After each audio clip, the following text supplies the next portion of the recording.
39।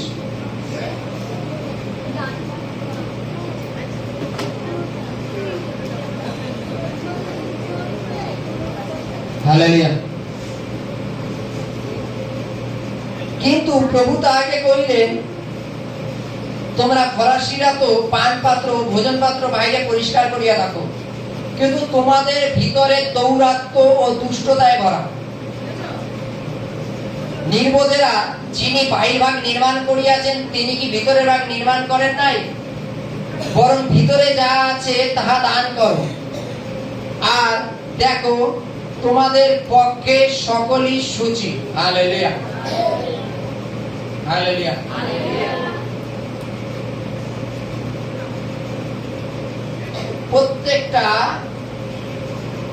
প্রত্যেকটা মানে পরিবারে যদি আমরা দেখি, মনে কর যে কলসিতে জল রাখা হয়, সেই জলটা যখন শেষ হয়ে যায়, জলটা ফেলে আবার যখন জল ভরতে হয়, জলটা কি কলসিটা কি শুধু ভেতরে দাও নাকি বাইরেও দাও?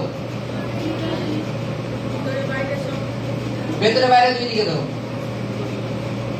তাই তো নাকি? কিছু কিছু ক্ষেত্রে যেগুলো কিছু নোংরা জিনিস থাকে, মনে করেন ঘরের আশেপাশে, যখনই শোনে যে কিছু অতীত আসছে, জঙ্গলে একটা বেড কভার দিয়ে ঢেকে রেখে দেওয়া হলো, কিংবা কোনো একটা কিছুতে কাপড়টা মধ্যে ঢেকে রেখে দিল, যেন যে আসে সে যেন না দেখতে পারে ভেতরে যা আছে আছে, এরকম একটা ব্যাপার, তাই তো নাকি? বাইবেলে বলছে ফরাসিরা, এখানে একটা ঘটনা হয়েছে, ঘটনাটা যীশু খ্রিস্ট তার শিষ্যদের সাথে যখন খেতে বসেছে, তার শিষ্যরা হাত ধোয়নি। ফরাসিরা বলছে আপনার শিষ্যরা হাত না ধুয়ে খাওয়া হচ্ছে, অসুচির বিষয়। যীশু খ্রিস্ট বলছে তোমরা পান পাত্র শুধু ওপরটা পরিষ্কার করো লোককে দেখানোর জন্য যে আমার পাত্রটা পরিষ্কার,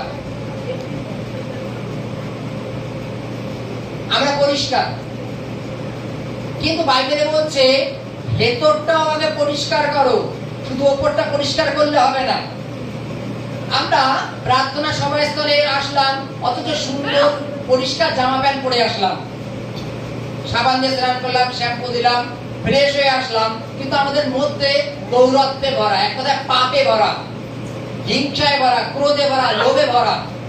বাইবেল বলছে আগে ভেতরটাকে পরিষ্কার করো।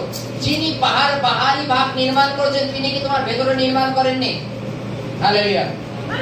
ঈশ্বর সদাপ্রভু যদি আমাদের এই বাইরেটা নির্মাণ করে থাকেন, তিনি কি ভেতর নির্মাণ করেননি? বল না, করেনি। ভেতরে লিভার, কিডনি, ফুসফুস যাই হোক তিনি সৃষ্টি করেছেন, উপরে আমাদের একরকম করেছেন, ভেতরেও তো কিছু করেছেন। তো ফলে বাইবেলে বলছে তুমি আগে তোমার ভেতরটাকে পরিষ্কার করো।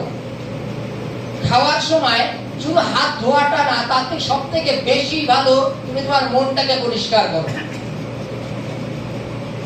বলছে আমাদের জন্য সকল কিছুই সূচি, সকল কিছুই পবিত্র।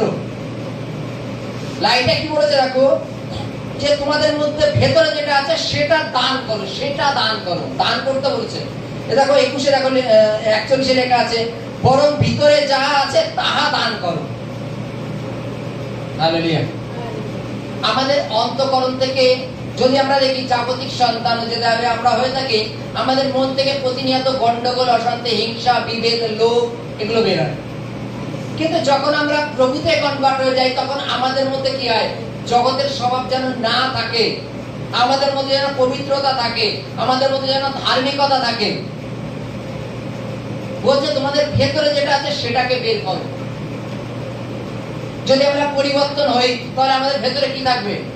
পবিত্রতা থাকবে, ধার্মিকতা থাকবে, প্রেম থাকবে, পরস্পরের প্রতি প্রেম থাকবে, তাহলে ভেতর থেকে সেটা বের হবে। আর যদি মনে করি না আমার পাত্রটা শুধু আমি বাইরে থেকে পরিষ্কার ও ভেতরে করব না, তাহলে স্বর্গদূত সেই মাঝখান থেকে একটাকে তুলে নিয়ে যায়, বাকিগুলোকে নেবে না।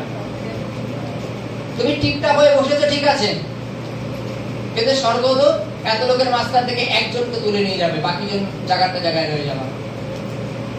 বাইবেলে বলছে শুধু পান পাত্রের বাইরে না, ভেতরটাও আমাদের পরিষ্কার করা উচিত। আমাদের উপরে যেমন সাবান দিয়ে আমাদের নোংরা হলে, জামা প্যান্ট নোংরা হলে, গাছ পা নোংরা হলে সাবান দিয়ে পরিষ্কার করি, বাইরে বলছে তোমাদের ভেতরটাকে পরিষ্কার করতে। সেটা কিসে? ঈশ্বরের বাক্যে। হালেলুয়া। ঈশ্বরের বাক্য যদি আমাদের মধ্যে থাকে তাহলে আমাদের ভেতরটাও পরিষ্কার হয়ে যাবে। হালেলুয়া, জয় যিশু।